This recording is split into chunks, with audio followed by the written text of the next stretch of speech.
Hello, everyone, and welcome to our session of Milk Minutes. I am Kemarra Moses, the Program Manager of Healthy Start Center for Urban Breastfeeding. As many of you may know, we conduct our Milk Minutes every fourth Monday of every month, live streams on our Healthy Start Facebook page. Before I dive deep in this month's topic, I do want to give a brief overview of what we do and who we are. So the Center for Urban Breastfeeding is Healthy Start's initiative to increase the breastfeeding rates among Black families in Allegheny County. Our Milk Minutes is our community education series that we have monthly that you do not have to be enrolled into our program. You can send in questions that you think you will want to discuss in the future, and we are open to that. So this month's topic is how does trauma impact breastfeeding in the experience? So we have Montia Brock, and she is going to give us a brief overview and description of trauma. But before we dive into that, can you tell us a little bit about yourself? Yes, as you said, my name is Montia Brock. I'm not only a former Healthy Start Incorporated Pittsburgh employee, but I'm a licensed professional counselor in the state of Pennsylvania, as well as a birth and postpartum doula and a lactation counselor. That is amazing. So what made you get into that field? I always knew that I wanted to work with children, and as I discovered psychology, I thought it was interesting. There were no direct answers, so it required me to work, and I thought that was cool. It didn't come easy. And once I got into the field, I kept hearing these buzzwords: prevention proactive. And so I kept getting younger and younger and younger. And then finally it got to the point where it was like, why aren't we talking, having conversations, and doing interventions, conception, pregnancy, birth, very early postpartum. And then I found the infant mental health program at Chatham. So Oh, that's amazing. So I know that you probably have experienced a wide variety of individuals and trauma and experiences. So can you tell us a little bit about how trauma from birth after delivery can affect the breastfeeding experience that one has? absolutely. So what is trauma? Trauma is a deeply distressing event that leaves a mark, and the mark meaning we want to look at the person holistically. So it may not always be physical, as in a physical impairment or pain or disability, but also spiritually as well as psychosocially. So symptoms of depression, anxiety, other mental illnesses, and often this can also be associated with post-traumatic stress disorder, and that's the involuntary recall an event. And we're talking about auditory, visual, or even again, just a tingle of the spine, right? Some sort of somatic trigger that can occur involuntarily that reminds the person of the distressing event or the trauma.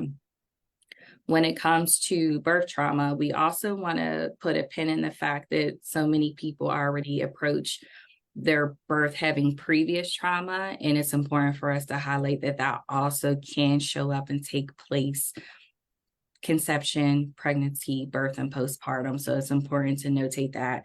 And it's not always sexual. Oftentimes, sexual trauma will have an impact, but any type of trauma can show up.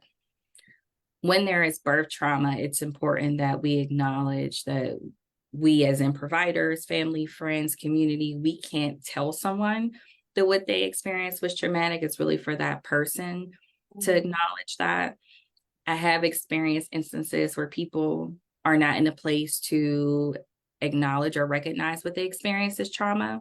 Rather, it's too much for them to handle or take at that moment, or their lack of knowledge about what trauma is, but it's still up for the individual to say that was traumatic. What does that look like? So many things. We have tons of mamas who have near-death experiences during birth that can be traumatic. We have mamas and birthing people who experience providers who are not kind, rather they are dismissive. Their language, their touch is unwanted or not done in a respectful or considering way. I've had former patients, participants, families describe their birth as a rape. You know, if you can imagine lying on your back and someone just putting their hands inside of you or putting an instrument inside of you without any conversation, without any consideration, Right. a person could lose their autonomy. I'm also not dismissing when there's a medical emergency and a medical provider jumps in and says, we have to do this, and there may not be time for conversation. That does occur. And even that sometimes doesn't eliminate the fact that it still can be traumatic. Yes, definitely. And I think that that statement that you made, that a lot of moms, or that you have experienced moms that say that the experience felt like rape, that is just so eye-opening, because a lot of people that are practicing medicine sometimes forget that you have to still ask, is it okay if I do this? Or let them know I'm about to do this. I'm doing a cervical check or anything, because it can be overwhelming. Um, they're already nervous. So just informing them, letting them be involved, that's definitely a good point. I think that's important. Absolutely. That's why the Um, role of doulas are so important, talking about birth preferences, having other supports and advocates in the room. Absolutely. yeah, that's really a good point. So, what about what are some of the different birth traumas that you have firsthand experience that you see that has really influenced the breastfeeding journey? Some of the more jarring experiences I've had is when I'm supporting a mama who has almost died or had a near death experience, from blood loss to seizures to uh, cesarean births or belly births not going well, and them literally being on the operating room table and almost losing their life. And after the fact, the loss of time, the loss of experience. So it's not just that they almost lost their life, but they lost those first few hours with their baby or babies. If they had multiple births, they've Mm, lost the opportunity to have the golden hour to immediately breastfeed, maybe because of some of the physical pain and healing that has to take place. Breastfeeding doesn't occur right away.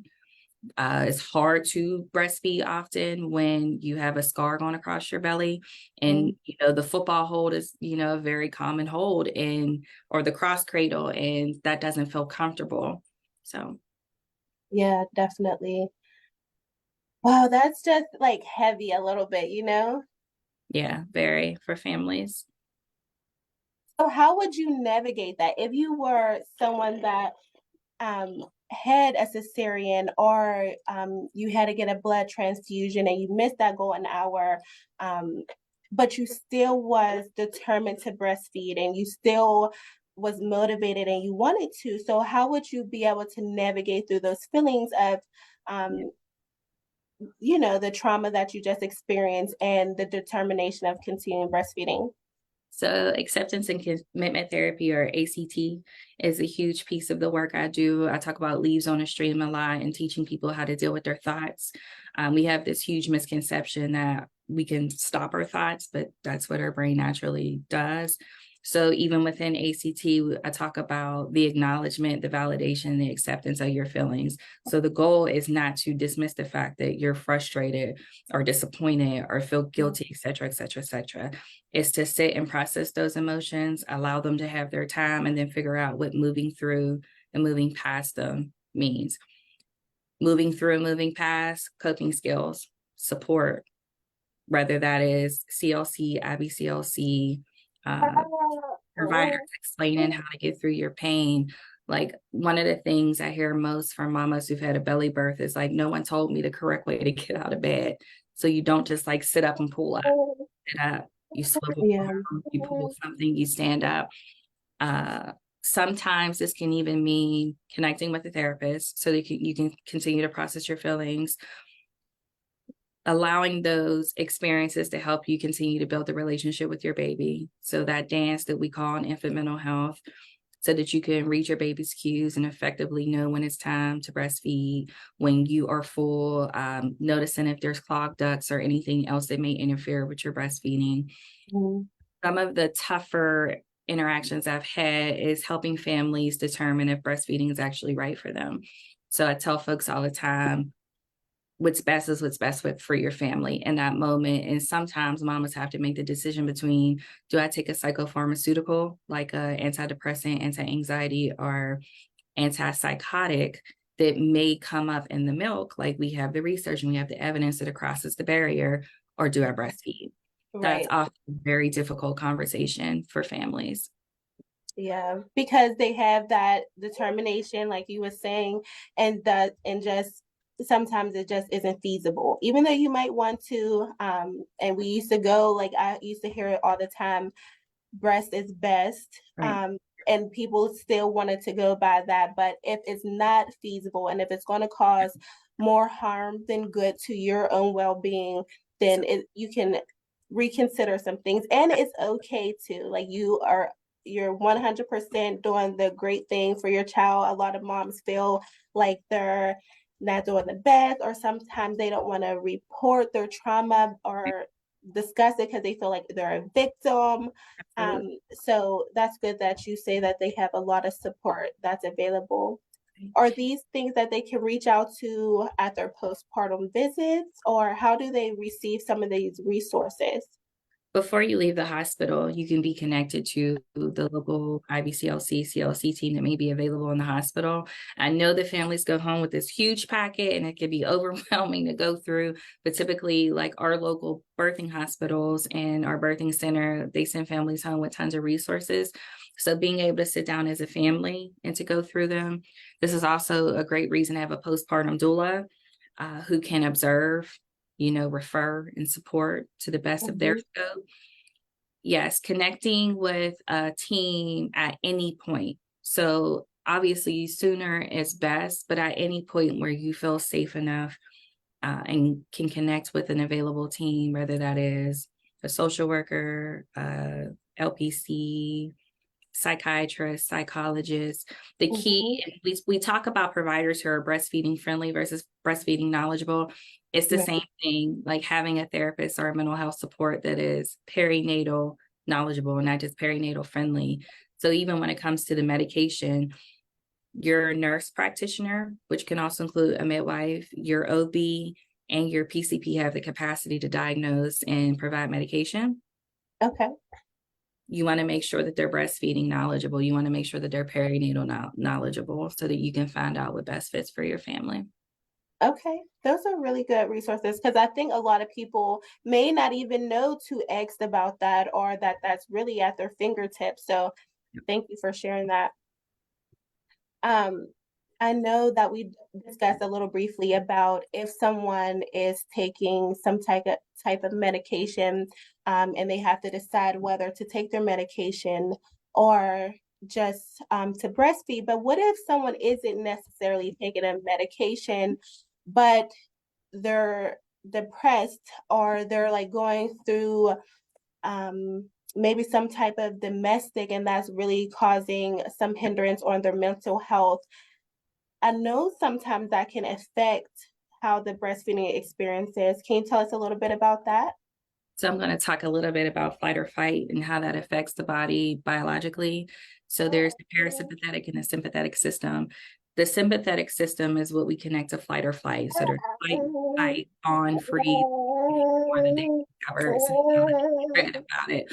But it's our body's natural ability to defend ourselves. Defense is a human response. That's how we've survived a bajillion years, being able to defend ourselves. Sometimes people are in such states of trauma and defense and fear that it's always turned on. What's really important, and why going to therapy, taking medication if necessary, learning about coping skills and self-care so that you can calm down and sit in the parasympathetic, which is restoration and the recovery of your body. What we know is that people who sit in flight or flight for long periods of times, they are most likely to have like clogged arteries and other chronic illness to occur. If you can imagine, one of the systems that's connected is the digestive system, which locks up when you are in a fight or flight state. So you're literally not moving your bowels or urinating. What can that do to a person over a long period of time? Right. Internal things. So then how does this affect how you bond and connect with your baby? Lots of ways. If you're constantly in a state of fear, then what are the ideas or even the projections you put on your baby's safety?